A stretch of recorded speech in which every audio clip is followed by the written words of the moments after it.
지난 26일 한국노총이 노사정위원회 복귀를 결정했습니다. 지난 4월 이후 답보 상태에 빠져있던 노동개혁 논의에 다시 물꼬가 트인 건데요. 새누리당 노동시장 선진화특위 위원장을 맡고 계시죠. 이인재 최고위원 모셨습니다. 어서 오십시오. 네, 반갑습니다. 네. 엊그제였죠. 청와대에서 대통령 전원 초청 간담회, 오찬 간담회에서 박 대통령이 4대 개혁, 특히 노동개혁을 다시 한 번 더 강조를 하셨는데 지금 새누리당 내 노동시장 특위 위원장을 맡고 계셔서 책임감이 좀 남다르실 것 같은데 어떻습니까? 당력을 모아서 우선 노사정위원회가 대타협을 이루어내도록 뒷받침을 할 생각입니다. 그리고 대타협이 이루어지면 이제 그 기본 정신을 가지고 5가지 법이 있어요. 국회에서 개혁 법안 처리해야 될 게. 이 5가지 법안을 당론으로 발의해가지고 야당도 이제 또 낼 겁니다. 대응 법안을. 그럼 여야 간에 타협을 이루어가지고 이번 정기국회 안에는 노동시장 개혁 마무리 꼭 해야 됩니다. 최근 들어 뭐 청년들 일자리 의견들 좀 집중 수렴하고 계시다고 그러는데 성과가 어떻습니까? 이제 청년들로부터 이제 현장의 그 어려운 상황을 직접 들었고요. 뭐 통계로도 이미 모든 게 다 나와 있습니다. 일반 실업률의 3배에 가깝습니다. 뭐 3배를 올라갈 때도 있고 내려갈 때도 있고 그런데 이것은 뭐 전 세계적으로도 거의 드문 일이고요. 또 지금 실제로 대학을 매년 한 대학 졸업하고 고등학교 졸업하는 학생이 60만 내지 70만 명이 이제 노동시장으로 나오지 않습니까? 그런데 대학 졸업한 학생들로 보면은 한 55% 정도밖에 취직이 안 됩니다. 그것도 좋은 일자리가 아니고 상당 부분은 또 비정규직이라든지 아주 어려운 일자리들입니다. 그래서 이게 자꾸 누적이 되지 않습니까? 그래서 너무 심각하고 이건 청년이 이제 절망의 문제이지만 청년만의 문제가 아니라 그 부모 또 우리 사회 모두의 문제입니다. 청년들의 어떤 목소리가 어떻게 좀 호소를 합니까? 현장에서. 이 노동시장 개혁, 노동시장 개혁은 아주 필연적입니다. 그래서 이번에 이제 노사정위원회에서 그런 큰 목표, 사명감을 가지고 반드시 큰 틀의 합의를 이루어 주실 것으로 생각하고 있고요. 그리고 이제 노동시장이 더 유연하고 더 안정화되고 그래서 이제 기업 활동이 왕성하게 되고 또 투자가 활성화되고 하면 일자리들이 많이 생기고 그럼 젊은 층들 많이 신규 채용이 되지 않습니까? 그래서 이제 그런 목표를 향해서 지금 나가고 있고 노동시장 개혁만 가지고 되는 건 아니라 박근혜 대통령께서도 말씀하신 것처럼 교육이나 금융, 공공분야의 4대 개혁을 총체적으로 지금 밀고 나가고 있고요. 그밖에 이제 정부가 여러 가지 산업 정책 말하자면은 지금 이 금융 서비스 산업이라든지 또 관광 메디칼 이런 거 융합된 서비스 산업 또 ICT라든지 문화 콘텐츠라든지 또 수많은 아이디어나 첨단 과학 기술을 가지고 하는 벤처 생태계를 이렇게 활성화해 가지고 이제 일자리를 만들어내기 위해서 노력을 하고 있는데 국회가 이제 그동안 보조를 못 맞춰 줬어요. 아직도 이 필요한 법안이 국회에서 잠자고 있는 게 여러 개 있습니다. 사실 그런 의미에서 지난 26일 한국노총이 노사정위원회 들어오겠다, 돌아서 논의를 하겠다. 어떻게 평가하시고입니까? 정말 용기 있는 결단이고요. 정말 존경하고 감사드립니다. 이 한국노총은 지금 끌어안고 있는 조직 노동자들만 대변하는 게 절대 아닙니다. 노동자는 뭐 지금 이제 은퇴하고 또 새로 들어오고 자꾸 이게 강물처럼 흐르지 않습니까? 또 조직 노동자뿐만 아니라 그보다 한 9배 정도 되는 비조직 노동자가 있고요. 또 정규직뿐만 아니라 비정규직도 있고 이렇게 우리 현재 노동자 또 미래 이제 들어와야 될 노동자 모두의 이익을 대변하는 그런 위치에 있습니다. 한국노총은요. 그래서 이제 그런 큰 마음을 가지고 이번에 노동시장을 선진화해서 이제 우리 경제가 활성화되고 또 일자리가 많이 만들어지는 이런 목표를 향해서 같은 테이블에 앉게 된 것 정말 너무 그렇습니다. 근데 지금 노동부에서 이기권 노동부 장관이 협상 타결 시한을 내달 한 10일 전후로 하겠다 이런 말씀을 하셨어요. 좀 그거는 이제 그냥 한 이야기가 아니고 지금 이제 물리적으로 이 빠른 시간 안에 타결이 돼야 됩니다. 왜냐하면은 우선 이 개혁 법안 가운데 고용보험법, 산재보험법 이런 이 근로자들의 사회 안전망을 강화하는 법안이 있습니다. 예. 그래서 이제 고용보험, 실업보험도 이제 한 1개월씩 그 급여 기간을 연장하고요. 그다음에 이제 지금은 통상임금의 50%를 이렇게 실업급여로 네. 드렸는데 60%까지 끌어올리려고 합니다. 그러면 1조 원 정도 예산 편성을 해야 되는데 예산 편성을 마무리하는 시점이 정부가 이제 9월 10일입니다. 그리고 이제 국회에서 또 우리 법안을 또 내야 되고 합의가 돼야 그 합의 정신에 기초해서 법안을 낼 거 아닙니까? 예, 예. 그걸 내야만 또 여야 간의 대타협을 통해서 입법이 마무리되기 때문에 그리고 이제 8개월 동안 전에 이미 많은 논의를 했습니다. 그래서 몇 가지 이제 민감한 쟁점이 좀 남아 있었는데 예.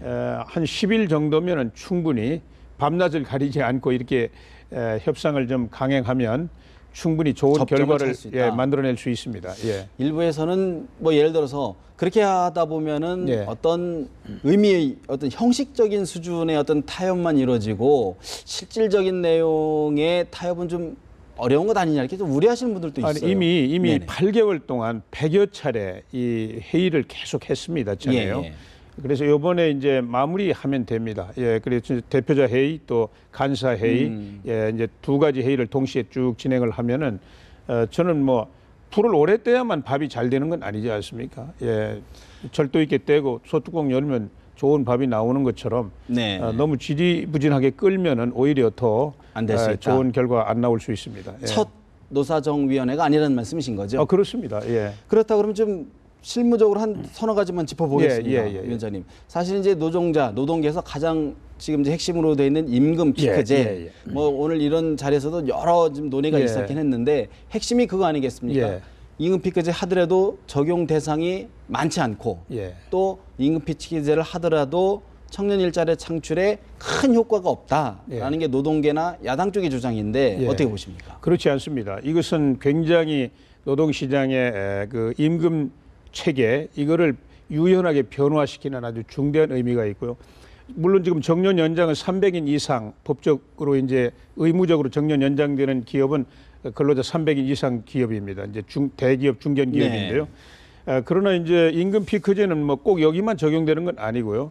이 나머지 기업도 이제 노사 간의 합의에 의해서 유연하게 이렇게 이제 하나의 문화로 임금 체계에 관한 하나의 문화로 이게 변화가 되어 나갈 거예요.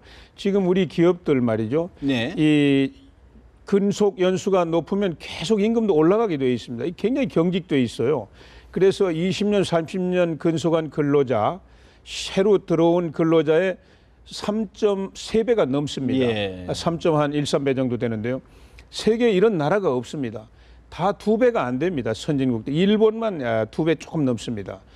이렇게 되니까 기업들이 이 정규직 근로자를 채용하는 걸 두려워하는 거예요. 굉장히 너무 부담스럽죠. 네. 그래서 자꾸 비정규직이 양산되고 또 이 임금의 압력 때문에 신규 채용을 하기가 어렵지 않습니까? 그러니까 청년 실업이 자꾸 악화되는 거예요. 그래서 이거는 이번에 그리고 이제 법에서 정년 연장하면서 임금 체계를 바꾸라고 법에서 명령을 하고 있습니다. 그래서 이것은 해도 되고 안 해도 되는 것이 아니라 반드시 해야 되는 과제입니다. 예.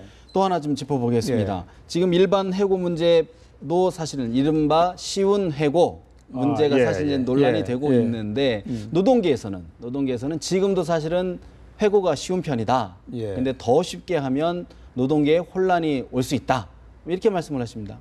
전혀 그렇지 않습니다. 이 쉬운 해고라고 하는 것은 이제 반대하고 비판하는 쪽에서 갖다 붙인 이제 상징적인 이제 표현인데요. 그건 전혀 본질에 맞지 않습니다.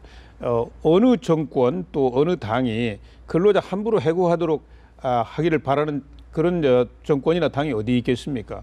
저는 이제 말하자면 우리 해고는 말이죠. 이 노동시장의 유연성과 직접 관련이 있습니다. 그런데 지금 이제 징계당해서 해고당하는 경우가 있고 또 구조조정을 통해서 이제 정리 해고되는 경우가 있지 않습니까?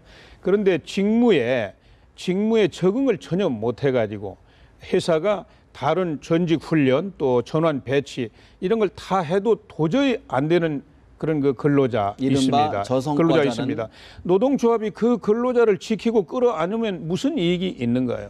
그분은 자기의 적성에 맞는 다른 일을 가는 게 좋습니다. 네. 왜냐하면 그분 하나의 문제가 아니라 그 직장에서 그런 분이 있음으로 해가지고 분위기 전체 어려워지고 생산성도 저하되고 그 노조에도 이익이 안 되고 또 회사 경영이 활성화돼 가지고 자꾸 신규 투자도 하고 새로운 사람도 채용해야 노조에도 이익이 될 거 아닙니까? 예. 젊은 지금 실업자들에게도 희망이 되고요.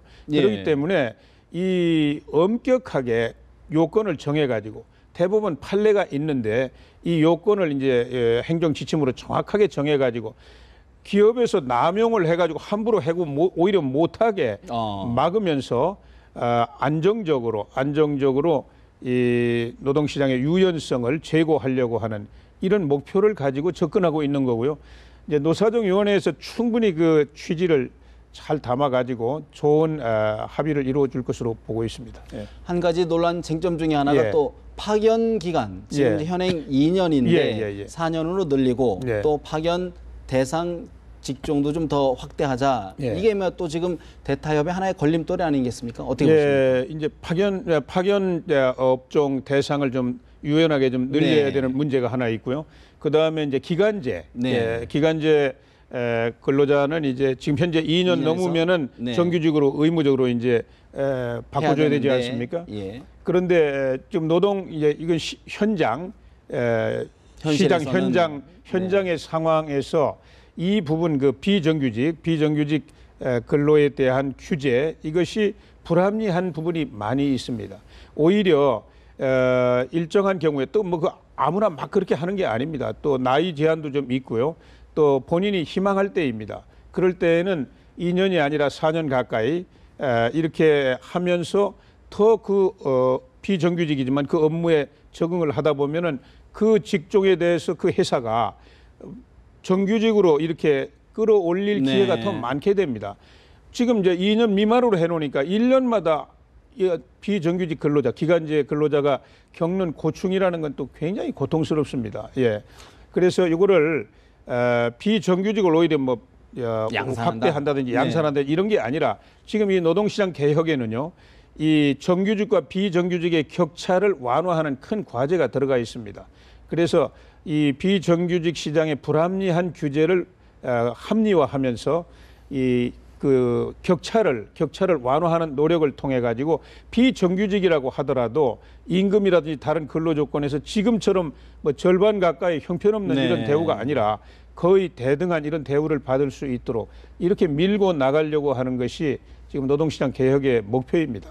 오히려 정규직만 끌어내리는 게 아니라 비정규직의 처우도 함께 올리겠다. 그런 말씀이시군요. 사실 잘 되기 대타협이 이루어야 되는데 만약에 대타협이 안 되고 결렬이 된다. 가정을 해본다 그러면 어떻게 해야 됩니까? 그런 가정은 안 하시는 게 좋을 것 같아요. 왜냐하면은 뭐 제가 한국노총 위원장님하고도 몇 차례 비공식으로 뵀습니다만은 한국노총이 뭐 또 나올 수도 있다는 생각을 가지고 저 어려운 결단을 저는 절대 하지 않았다고 생각합니다. 지금 이 노동시장 개혁은 정말 이번에 잘못해서 표류가 되면은 보통 문제가 아닙니다. 1995년, 96년에 그때 문민정부에서 금융개혁하고 노동개혁을 계속 밀어붙였습니다. 왜냐하면은 이 국가에 어떤 위기가 올 것 같은 불안감 때문이었어요. 근데 95년, 96년에 그건 못했습니다. 그래가지고 결국은 금융위기가 터져가지고 IMF 위기가 터져가지고 노동시장이 어떻게 됐어요? 구조조정, IMF가 강요한 구조조정 때문에 수많은 사람이 정말 그 직장에서 쫓겨나고 하지 않았습니까? 그래서 이번 이 노동시장 개혁은 모두가 다 잘 되자고 하는 것이고 미래 희망을 위해서 이렇게 하자는 것이지 누구를 뭐 힘들게 하고 고통스럽게 하려고 하는 게 절대 아닙니다. 지금 야당에서는 재벌개혁 특별위원회를 만들어서 같이 하자, 논의를 좀 같이 하자라는 주장을 하고 있는데 그 부분은 어떻게 보고 계십니까? 재벌 개혁은 이제 노동시장 개혁하고는 차원이 전혀 다른 것입니다. 그래서 노동시장 개혁은 노동시장 개혁대로 이제 이거는 뭐 이제 이번 정기국회 때 하지 않으면 내년 가면 총선 그다음에 대선 표류하게 되면 또 다른 어떤 경제 위기로 직결할 수 있으니까 이거 하고요. 네. 재벌 체제 개혁은 오래된 숙제입니다. 역대 정권마다 늘 제기된 문제고 또 조금씩 다 손을 대 왔습니다. 그래서 이번에 롯데 사태 때문에 이제 다시 현안으로 이렇게 부상을 했는데요. 저희 당이 재벌 개혁 절대 외면하지 않습니다. 그러나 합리적으로 접근해야 되고 시간을 가지고 유연하게 해야 됩니다. 왜냐하면은 이게 부작용이 잘못 일어나면은 더 큰 고통이 오기 때문에 저희들 뭐 이야기하려면 너무 길기 때문에 예, 재벌 개혁 절대 회피하지 않고요. 이 노동시장 개혁은 그러나 시한이 정해져 있기 때문에 이번 임시국회에서 임시국회 아니라 정기국회 안에 반드시 마무리를 짓도록 여야가 저는 뭐 대타협을 꼭 이루어 줄 것으로 이렇게 생각합니다. 개혁은 동시에 하되 우선순위가 있다 그런 말씀이신 거죠? 뭐 이제 하여튼 재벌 개혁도 가능한 범위 안에 차분차분 이렇게 진행을 해 나갈 겁니다. 예. 한 가지만 마지막으로 듣겠습니다.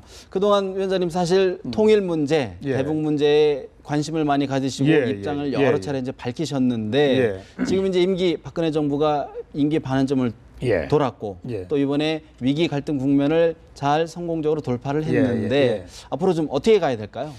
예, 그동안 뭐 박근혜 대통령께서 이 신뢰의 원칙을 가지고 이제 한반도 신뢰 프로세스 여러 가지 비전과 대안을 제시하지 않았습니까?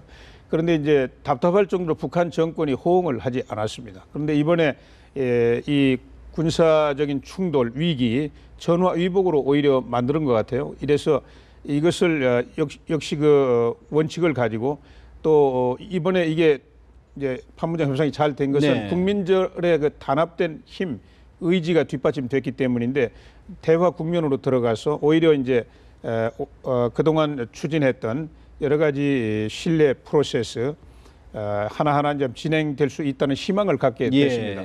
앞으로 저는 더 대담하게 특히 북한 주민이 북한의 이제 주인이고 북한 변화의 주역이 될 수밖에 없습니다. 독일을 보더라도요.